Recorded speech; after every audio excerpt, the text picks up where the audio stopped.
Europe 1 matin. Allez, place au zapping politique européen. Bonjour Dimitri Vernet. Bonjour à tous. Il y a une chose dans laquelle vous ne me verrez jamais, ce sont les chasses à l'homme. La Légion d'honneur est un ordre dont je suis en effet le grand maître, qui n'est pas là pour faire la morale.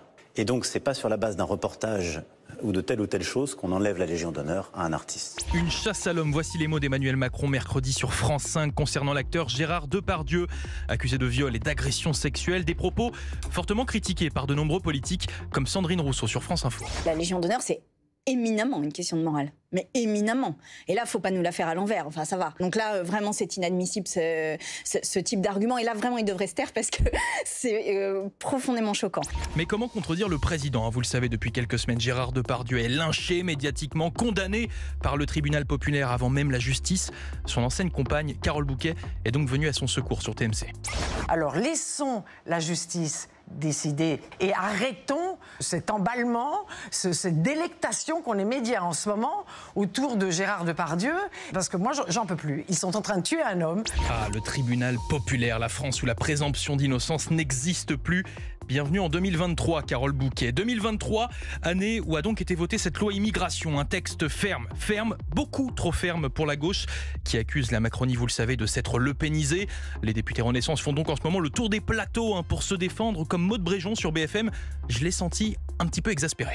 Je commence à en avoir marre, en fait, d'entendre la gauche NUPES invectiver tout le monde d'extrême droite dès que ça va pas dans leur sens. Et ça commence à être un petit peu fatigant. Son argument de défense, il ne faut pas oublier les Français qui ont voté pour Marine Le Pen en 2022. Il y a 43%, je crois, des Français qui ont voté Marine Le Pen au second tour. Qu'est-ce qu'on dit à ces gens ? Il ne faut pas oublier ces électeurs-là, mais dommage pour elle, le journaliste s'est réveillé. En même temps, on veut pas de la voix des députés qu'ils ont élus. Eh oui, quand on ne compte pas les voix des députés du RN pour faire adopter un texte, on ne vient pas dire ensuite qu'on pense à leurs électeurs. Bon, en espérant que cette trêve hivernale fasse du bien à nos politiques, à nous aussi, il faut le dire, c'est le dernier zapping de l'année, vous le savez, The Last. Je ne vais donc pas pouvoir vous parler des vœux du président. Mais non, ne vous inquiétez pas, j'anticipe, j'ai toujours un coup d'avance, parce que j'ai remarqué une petite tendance ces dernières années. Plongeons dans les archives. Rappelez-vous de Nicolas Sarkozy en 2009. L'année qui s'achève a été difficile pour tous. 2010 sera une année de renouveau. Ah donc 2010, l'année du renouveau pour la France. Eh oui, l'année du renouveau. Écoutons donc son discours un an plus tard. L'année 2010 s'achève. Je sais qu'elle fut rude. Ah bah mince. Bon, allez, on change de président. On essaye d'aller de l'avant. François Hollande en 2014. L'année 2014 fut une année rude. 2015 doit être une année d'audace, d'action et de solidarité. Bon, c'est toujours compliqué, mais il y a de l'espoir. 2015, audace, optimisme. Sauf que en 2015...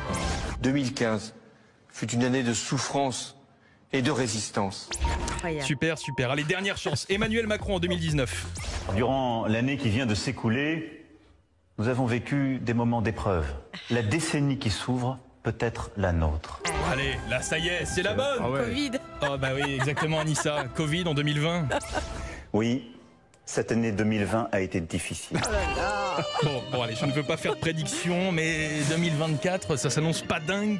Vous en savez rien. Bon, ça se trouve, ce sera formidable. Non mais vous faites la tête, là, je vous vois, Dimitri, Vous nous avez Anissa. cassé le moral. On approche de Noël, non, je veux pas vous déprimer. Allez, je vous fais un petit cadeau ce matin. J'enfile, ça va être compliqué avec mon casque, j'enfile mon petit chapeau de lutin. Que il est c'est beau. beau. Et je vous offre le jeu de société J'aurai ta peau. Je suis président. Papa, c'est pas grave si je te dis que je suis socialiste alors que j'étais au Front National au premier tour. Au contraire, si ça t'aide à gagner. Oh mince, j'ai besoin de 100 millions. Eh bien, tu n'as qu'à prendre une carte magouille et puiser dans les caisses de l'État. Bah oui. En famille, pour initier vos enfants à la vie politique, J'aurai ta peau. 32 ans que le sketch des Inconnus est sorti, il est toujours d'actualité. Au moins là, vous êtes sûr de comprendre tous les zappings politiques de l'année prochaine. Allez, joyeux Noël, bonne fête de Noël à tous. Oui, et ça on vous le dit sans ironie, quoi que ce soit. Sans ironie, c'est vraiment bien avec sûr. toute la chaleur et du fond du cœur qu'on vous souhaite un joyeux Noël.